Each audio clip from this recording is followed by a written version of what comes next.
Oh, okay. That's intense, isn't it? He brings that level of intensity. I didn't take the picture. He is a co-founder, which is amazing. So he's there from the beginning, and chief designer at Behance. And he's going to talk a lot about his journey, entrepreneurial journey, and I won't say anything else because he's not. Yeah, you don't want to. I'll just talk about it. Awesome. Okay, thank you all for coming.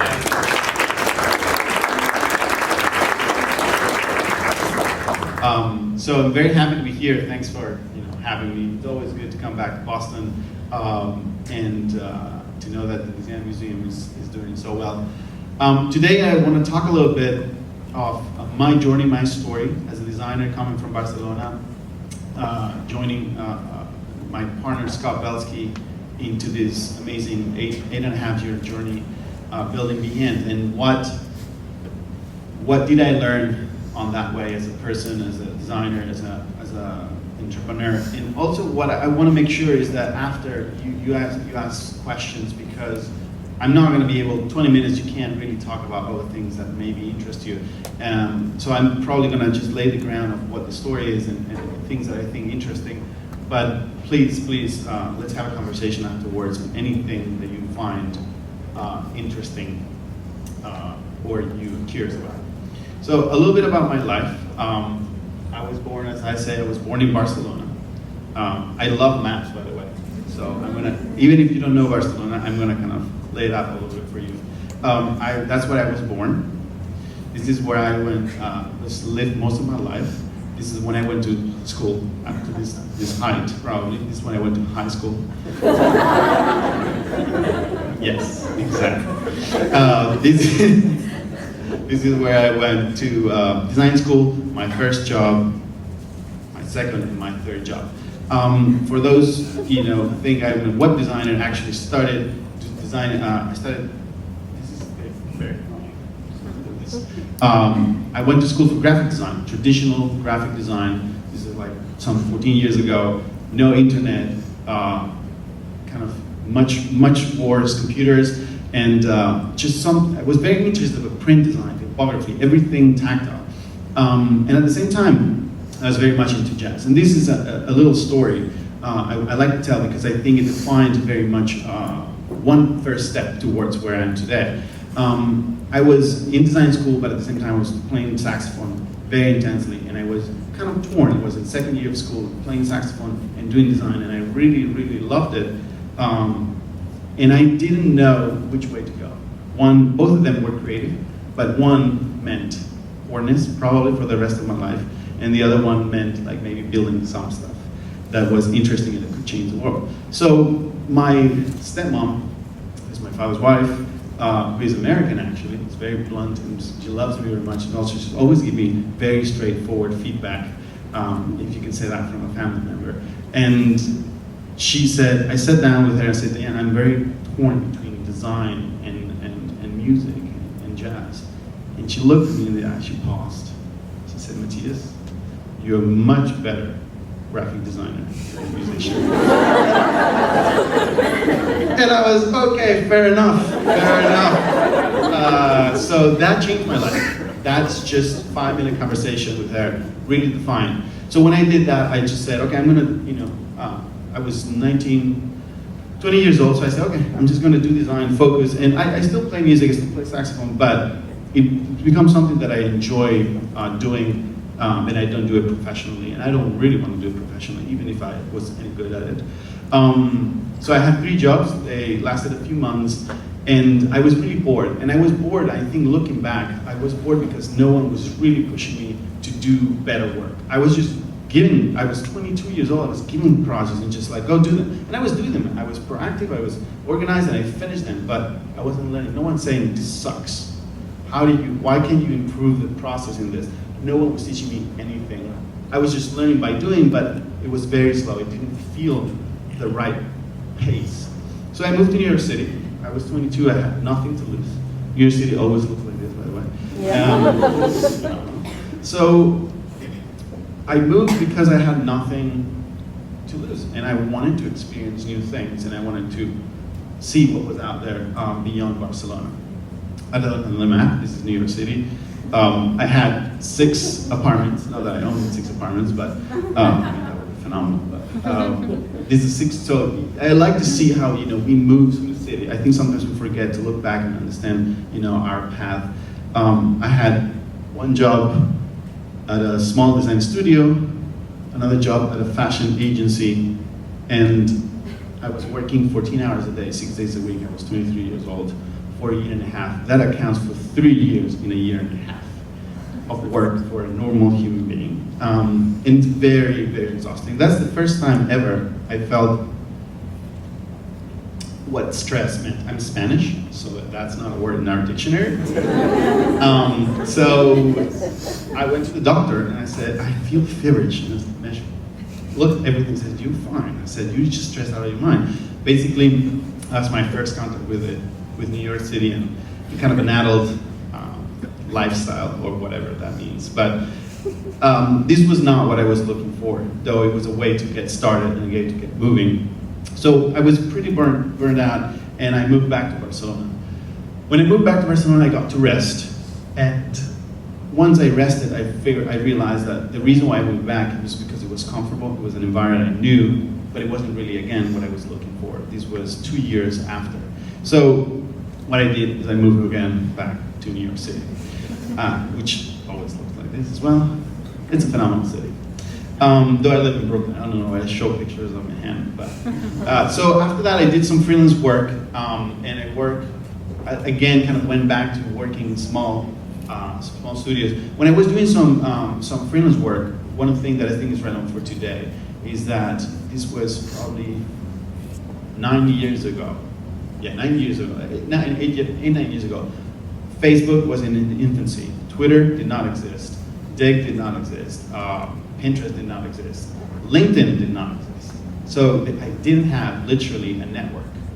And you build your networks through word of mouth, but sometimes it's not enough. So I was doing freelance, and I was doing work I liked, but I couldn't do enough of it and get enough money. So I had to get a job. So I went back to the small studio. The studios would taught me a lot about brand and process. And while I was there for the first month, I got an email from a friend. Actually, I got an email from a client I fired when I was doing freelance, because I said, and this is what's so interesting to me about this, I was doing my best work possible, even getting paid very little, because I took the job. So if I take the job, I'm going to give everything I have. And at some point, I had to say to him, I can't work with you anymore because you're just not paying me enough. And you know that. He says, yes. So this person is the person who recommended me. The person I fired recommended me to work with Scott. Scott Belsey, my partner today. So I got this email from Scott, from this person who connected us, and we met at a coffee shop in Union Square. I still remember, and we started working on Behance. And he told me like these kind of grandiose ideas, but also how much he knew that Behance needed to be design-centric. Everything needed to be around and through design. Of course, technology is very important to building a platform, but at the time, ideas were a little blurry. We can talk about that.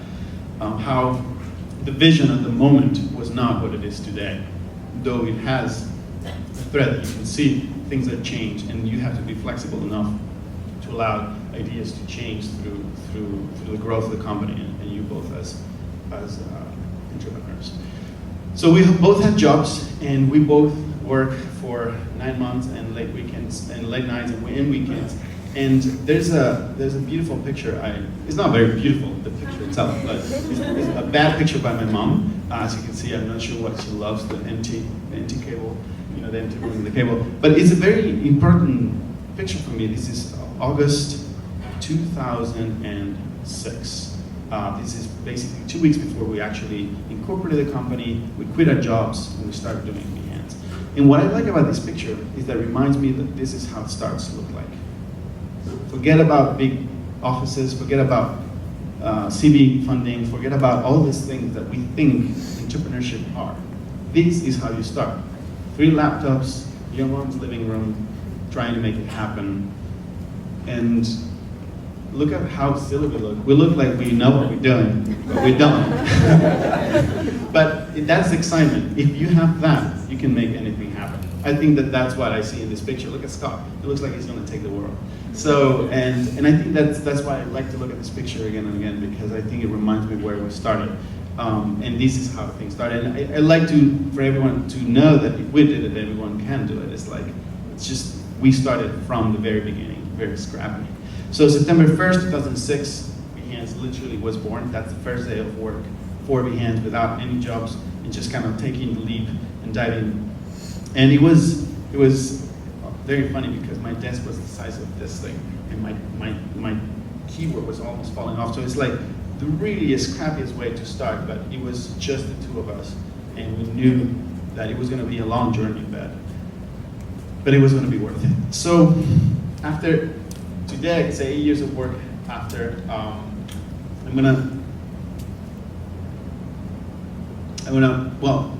I'm not going to talk about the work so much. Who here does not know Behance?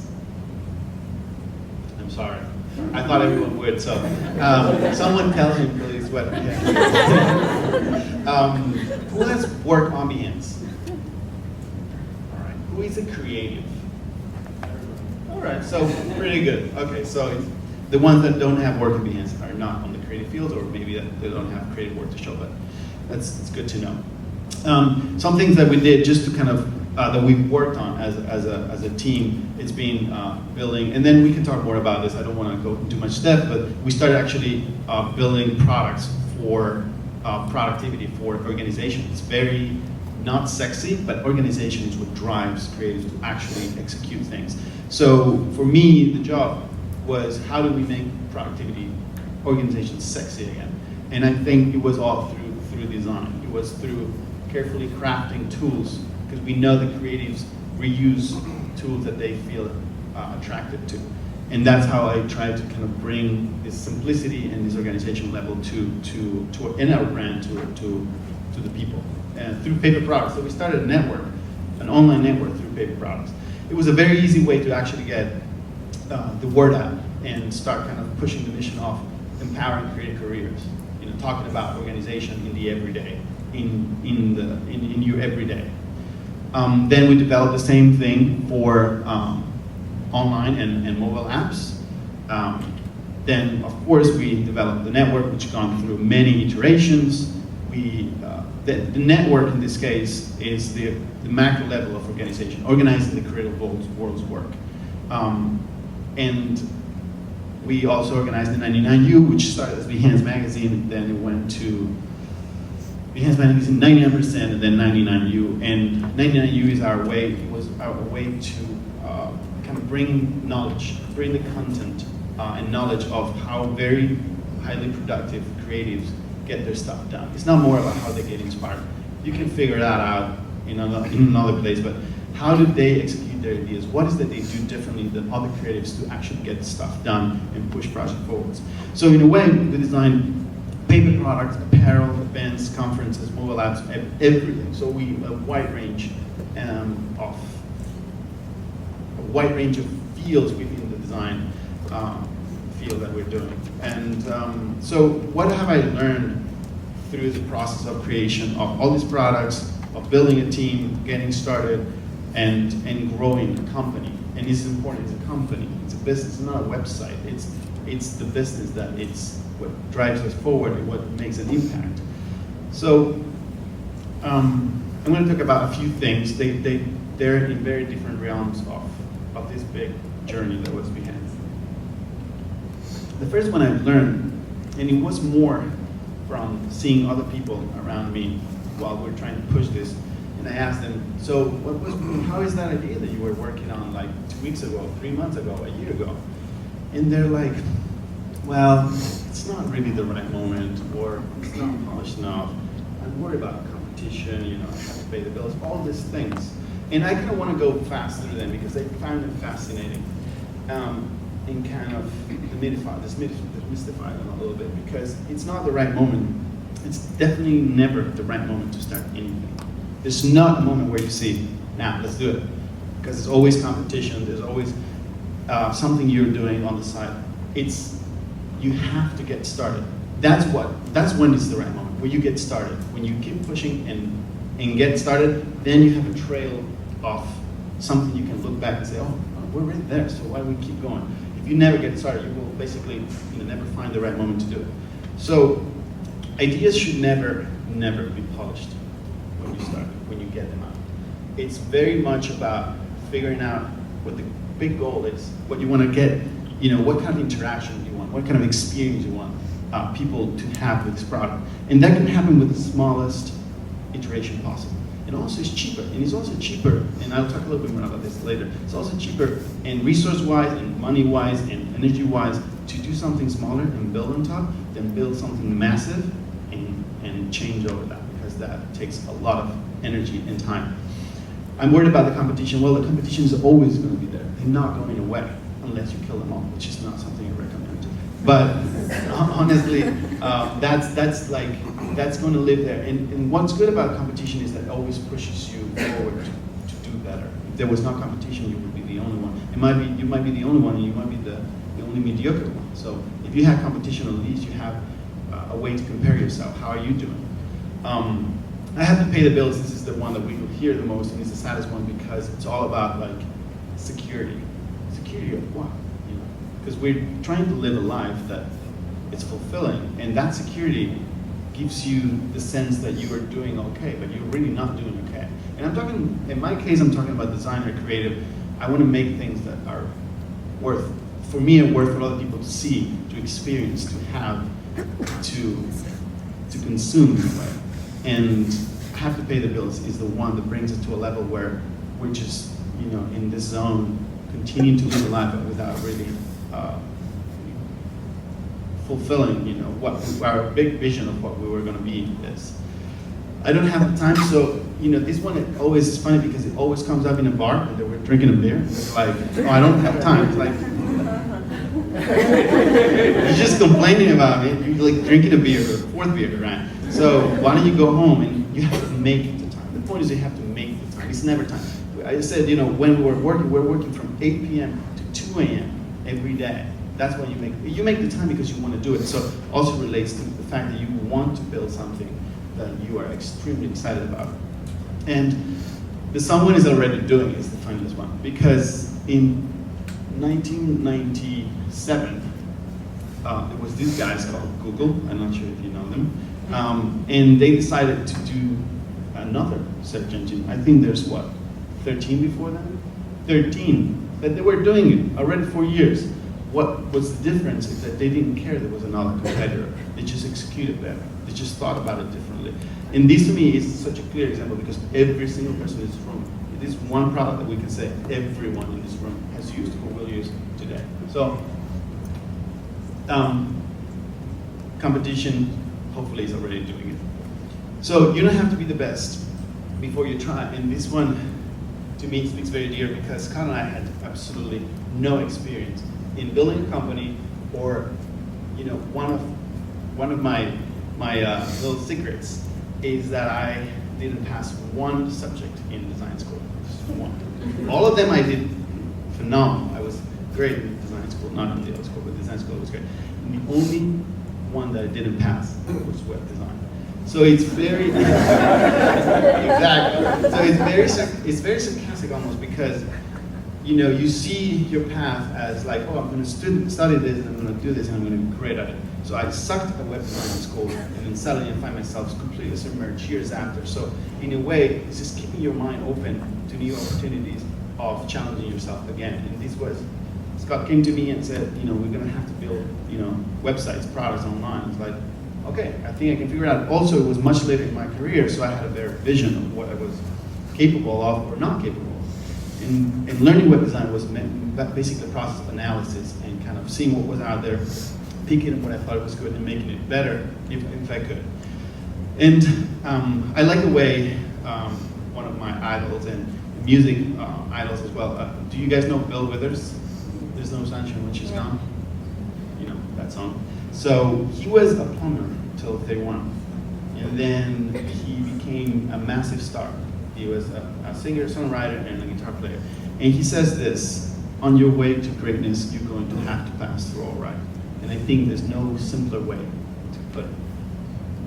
You can suck at the beginning, as long as you know what you're doing, or you know where you're going, and you try hard enough. We've seen so many things pop up. Blogs about puff toys that look like food, blog about like dog haircuts, about cats, about whatever. It doesn't really matter. And then you can go, to products that are, beautiful that we all use, cars or chairs or whatever, fine.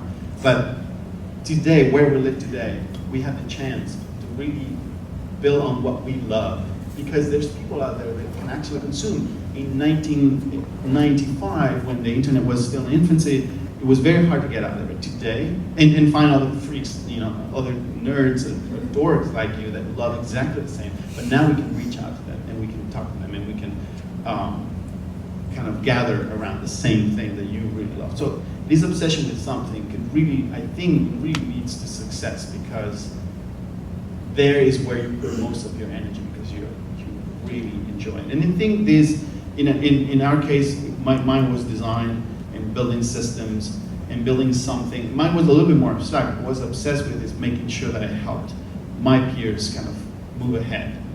My friends, my brother, my father, they're all creatives in the creative field. So if I could build something that was going to help everyone move forward and change society, I thought that was interesting. By using my design skills to do good, that's what I'm obsessed about. Obsessed, yeah, yes. This is what I was telling before. I think this is more about product. This is more about what we learn about building products. In the very beginning, first iteration of the network, we built a massive network that had massive network as a product, not the network, not the amount of people were in there, but we built so many features. You could do so many things at any given time that iterating over that was really difficult, because it's like trying to put a chair right in the middle of that. How are you going to do that? When if you have just one row that has spaces in between, it's much easier to work with that. So for me, I think everything we do now, we try to build the smallest version possible, so it's easier to build on top and also to change. And this is code-based, design-based, design-wise, everything. Things about building a team. There's a guy called Neil Blumenthal. He's the CEO of Warby Parker, the glasses company, and he puts it very articulately in this way. It's better to have a hole than an a-hole, and I think it's brilliant. But it's true. It's all about making sure that there's a chemistry that works across the board, and that to build within your team an immune system, people should feel comfortable with everyone. Otherwise, this is when your team starts doing bad work and not feeling happy, and you can feel it, you can see it in the work. So I think this is something we stay by. And we also try to make sure that our team gets to speak up and gets to really let us know how the temperature in the room. And another one is, again, maybe I just want to point into this, is that starts are really hard, and that it takes just 1, 2, 3 people to get together and say, I think we can do this.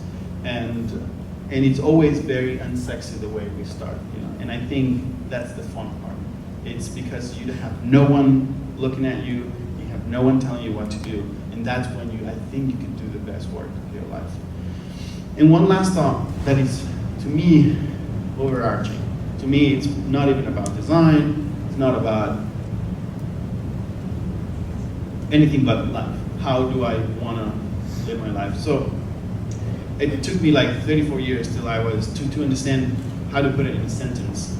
And it was not my sentence. It's actually Richard Solwerman, who is a writer for design. He's writing about interactions, he's writing about also, he's at the epicenter, he knows every person that is relevant in the design, architecture, creativity field. And I think he's around 70, like late 70s. So he's been around for a while. He's done amazing work.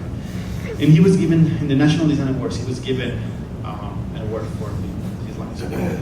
And he was giving the speech, and at the end, he said this: when they ask me, what do I want in life, I say, I want interesting days. And to me, everything I said today and everything I can say is about making sure that this is true. This is why I'm here today, because it's interesting to meet new people. It's interesting to have to put your thoughts into a presentation and tell them. It's interesting to get out of the comfort zone. It's interesting to try something new. And if this doesn't happen every day, then we might not be at the right job, we might not have the right relationship, we might not be moving in the right direction. So I want to just leave you with that, and if you have any questions, I'd love to answer them. Thank you.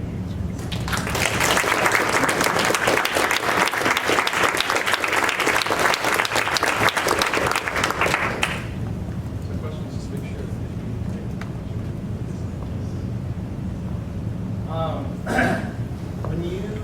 When you were in the kitchen there, and you were just starting out, how did you still have a day job, and how long did you keep that day job when you were first creating this stuff until you said, all right, I'm out? And then why and how? When did you know you're like, all right, see a day job? So the question just for the video is, if at the moment of that picture, if I had a job, how long I kept that job while I was doing this thing on the side.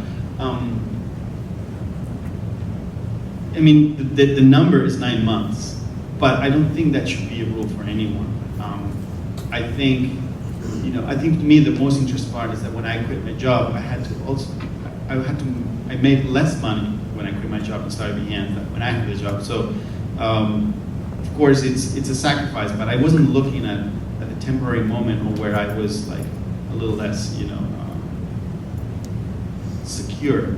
It's more about knowing that we want to build something. So I think that each one has to find a time in which it makes sense for them. But I tell you, there's never going to be one that you're like, oh, I have $20,000 saved, I can live 7 months. In the end, it never works out like that. I have so many friends who plan it so perfectly, and they succeed, and they scrap, they're scrappy and they're resourceful. But you can't really make a plan like that and make it work perfectly because life happens in between. So yeah, it was 9 months, but what I was just trying to do is start as soon as I could and keep pushing. So when you transitioned to having to learn web design,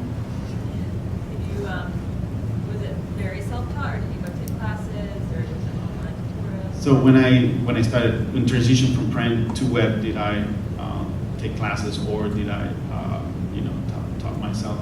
Honestly, I think one of the things that are not being taught enough is process and thought process as well. Design process and thought process, I taught myself.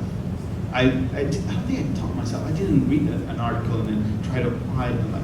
It was just, it's out there, If you can look at a website, navigate a website, you can make a website. Honestly, that's how I feel about it. So obviously, 7.5 years ago, technology was simpler.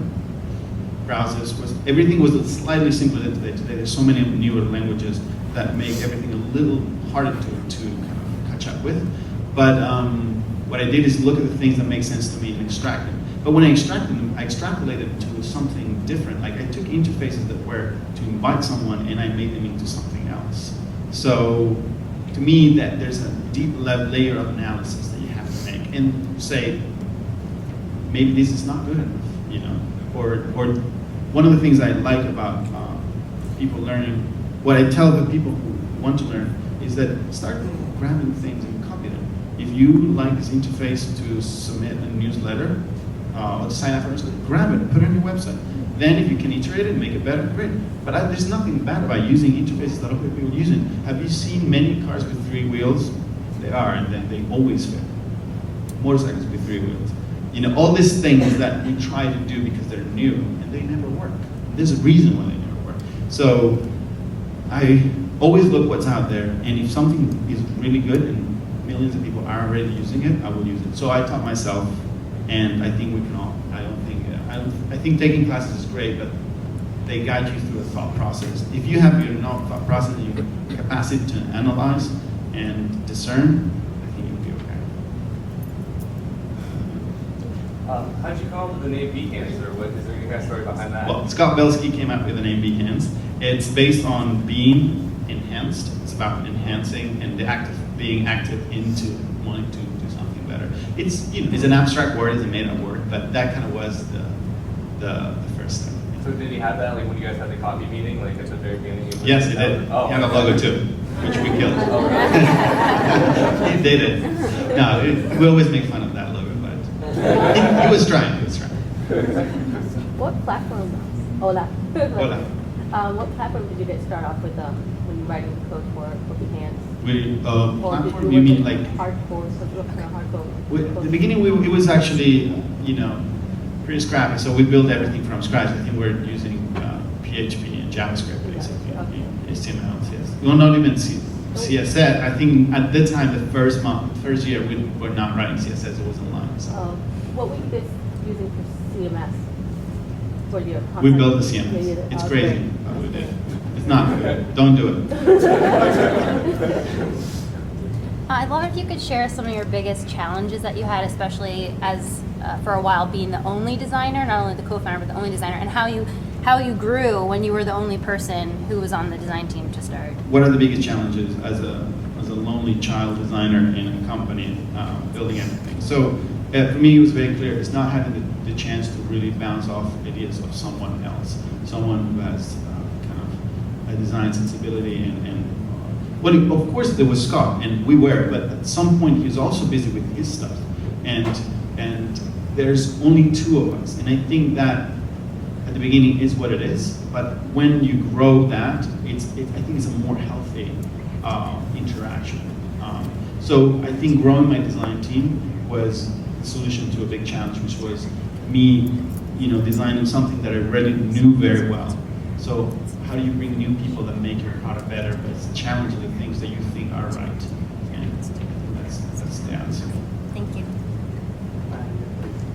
So one of the things that comes up is that you've got this idea and you kind of put it out in the world, but it might turn out that your idea needs to be shifted slightly. With Behance, what are the things that kind of stayed constant in the original ideas, and then what are the things that you realized that you had to shift? So what are the things that we had to shift from the original idea till what it is today? And I think the answer is not so much a feature or part of a product, more the real purpose of the company. At the beginning, it was a lot about organization. It was a lot about productivity, but it was always about empowering creative professionals. So at the beginning, we had the action method, we had 99U, and we had Behance Network. And we were giving them the same exposure and the same prominence. And what we realized is that the network was going to be the vehicle to make the most impact in the creative field. So that was one thing, that the shift of focus or of exposure to our potential users was a big change. Like knowing that we were diluting the message and the purpose by giving the same amount of attention. So we've kind of focused a little bit more on making sure that Behance is the network, is this platform for showcasing and discovering. With all of the startups and networks that kind of pop up every year, what do you think made Behance successful? I mean, I know that's a little abstract, but like, what do you think it is as a network and kind of as a startup that really kind of got the traction in the field and really led to How did Behance get traction? Why was it more successful than other networks that were happening at the time and today? I think that we always were very single-minded. We were focused on one thing, which was kind of empowering creative careers. I think other networks that were coming up were side projects of other people. And they couldn't put enough resources, enough energy, and they couldn't get enough traction because of that. Some of our competitors were good. And I think they was just doing it as a project does not give it the same propulsion, So I think the fact that we were just completely diving into it, and so this is maybe doesn't answer in the way you wanted. Like it's more about the people and the way we were doing than actually our product. And I think there's many things. The fact that we invested a lot of money that we couldn't really afford at the beginning in infrastructure, making sure the website was fast. Of course, it was the fastest of all of them, but because we were expending more money than them, so that was an investment decision that we make. So that maybe that is part of the reason why we became successful, because we were never, slow, and that's still the thing. But it is a website, so in that sense, infrastructure and focus, I think, was definitely a reason in the beginning. And then after, I think the value proposition of the fact that you have your work on Behance, you get all this exposure, this traffic, and you can also push it to your personal website. It's kind of like a full circle. Also, you have the job listing, so you can find, better gigs and better career opportunities. So, I think it's a bunch of things, but I think the two at the beginning, the two that I told you at the beginning are most important. So with the Adobe acquisition, how has that affected you guys? And what was also the catalytic moment where you decided that was the right decision? So with Adobe, what was the catalytic moment of the change, and how has it changed us? Adobe, to us, was always, we've been talking to Adobe for years, and we never knew exactly what collaboration, what it was we were going to be doing together. And I think 10 months ago, it started kind of crystallizing and becoming more clear that it was really joining forces and working towards the goal of really, again, empowering creative careers. So one of the first conversations Scott and I had about this potential merge was, is this actually fulfilling our mission? Is this actually helping creatives? Yes. Because if we're able to bring the best features of Behance into the software that they use every day, so we can make it faster for them to update their work from their desktop, yes, that makes sense. That's another way we can help creatives be more productive and help creatives get out there and get more exposure. So that kind of was the underlying reason why we think the Adobe merge was important. Nothing has changed. One of the things we know, and Adobe is very, our conversation, we are Adobe now, and we're very proud of that. But one of the conversations at the time when we were still two companies was, we know community, that's what we do. And they know software and technology, and we are a smaller company that has more of a startup. We have a startup process, we have a startup attitude, so they want that. And I think that's very clever of the big corporation to want to kind of move towards much more agile and rethinking their processes and rethinking how to build products and what is the future of their own company. I think that's why we saw that this was not a big company just trying to buy the new kids on the block. It was like they're really trying to change their mindset, and I think they are. And I see amazing changes inside Adobe, and I think we're proud of being part of that, leading and helping them kind of navigate through this change as well. How do you know that Scott was the right partner to start the company, and what do you know? And that's something you discovered later. How did I know that Scott was the right partner? How did Scott know I was the right partner? I would ask that question. So, as I said, 9 months. We worked for 9 months. At the time, we were not real partners. We were working towards this together, but it was more like testing the grounds. Because I think, like anything, it takes a little bit of time to get to know anyone, and to know how much can you push, in a long period of time. So 9 months felt like 9-10 months felt like it was the right amount of time to feel, how we felt about each other and our process and our diligence and productivity. So I think it's like friends. It's like friendship. Like why did you like this person? You can kind of try to articulate it, but some of it was just gut. Scott is he's a very intelligent man. He's very excited about things. He has a lot of energy. He has a lot of charisma. And when you get that, I think that's some elements I want in a leader, that stands next to me, like someone who has a lot of charisma, has a lot of energy, and a lot of vision. And I think that's the only way I can put it. But a lot of it was just intuition.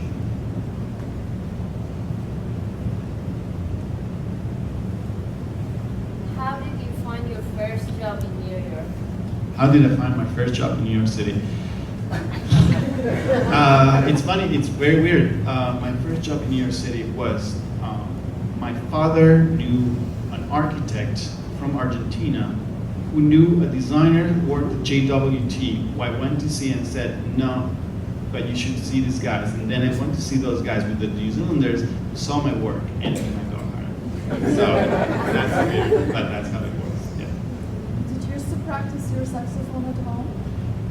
Do I still practice my saxophone at home? Yes, and my neighbors hate it because it's very loud. I actually like more to play at the office. Offices are bigger and they're more reverberation, so it sounds better than a small, smaller apartment. But yeah, they still play. Hi, I'm from Spain too. So, hola, Matias. Hola. I would like to know what are the new challenges you have and where are you going with your company now? What are the new challenges we have and where we're going with the company? I think continuing to bring the best features of Behance into Adobe products and try to build a stronger platform. Like, there's always things to improve. There's always features to rethink. Right now we're going through the process of redesigning ProSite from scratch. So just something we built and it's been there for 2 years, we want to completely rethink it from inside out. Code, interface, what the needs are, because you build something and then suddenly 2 years after you see how people are really trying to use it, and I think you have a great opportunity. That's the beautiful thing about internet and the websites, is that you can redo them anytime. You can't go grab someone's car and say, listen, we're going to redesign your car now. No. So that's what's so fascinating about the internet. You can do it without asking for permission. And where are we going? I think that's a very large question. I think we're trying to make sure that we become the epicenter of the creative world, when everyone who wants to find amazing creative talent goes to Behance, and also kind of build a place of record. If it didn't happen, if it's not in Behance, it almost didn't happen. And I think it's a little early still in the game, but I think we're trying to make sure we give credit to the people who do the work. You know how little transparent certain this industry is, and we never know who designed that Tropicana label. Why? That person deserves the credit. The person deserves to be seen and to get So trying to build, I think, a platform that matches the best talent with the best opportunity. I think that's where we're going. I think we still have to do a lot of work. What was the original core concept when you guys first met, and how did it differ from what it grew? Well, what was the original core concept and how did it evolve? This is the thing about polished ideas. The core concept was always try to build a platform to empower creative careers. But I know it's not vague, but it can take many shapes. And we did the magazine, which highlighted the content. We did the action method, and we also did the network. So how it's changed is focusing on the platform itself. That is the best vehicle to achieve what we wanted to achieve. And it's matching, giving exposure to creative work. So I think that's the biggest change from the original vision. You guys had a relationship with LinkedIn. Was that established before Adobe, or? Yeah. And do you still have that relationship with LinkedIn? So we have a relationship with LinkedIn. Was established before Adobe, and do we still have it? Yes. LinkedIn is not a competitor. LinkedIn is the largest non-creative professional network in the world.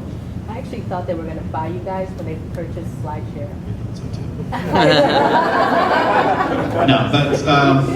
No, there was many people interested, but we always were very clear about what was going to make the most impact, and obviously Adobe was much better, of course, a perfect match for us than LinkedIn.